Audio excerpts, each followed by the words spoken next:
42तम संविधान संशोधन को मिनी कन्स्टिट्यूशन कहीं कहुए 1976 एमरजेंसी समय रे इंदिरा गांधी सरकार यही संशोधन आनिले। आज पर्यंत प्रस्तावन को थरे मात्र संशोधन करा जायछि। प्रथम थर पर प्रिएम्बल रे सोशलिस्ट एवं सेकुलर शब्द सहित यूनिटी ऑफ द नेशन बदल unity and integrity of the nation जोग करागला।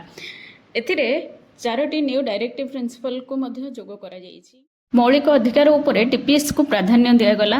पिलांग स्वास्थ्य विकास पर सुजोग सुरक्षित करने, सम्मान न्याय को प्रोत्साहित करने, शिल्प परिचालन में श्रमिक अंशग्रहण को सुरक्षित करने को पदक्षेप नेबा सह परिवेश सुरक्षा और उन्नति करने।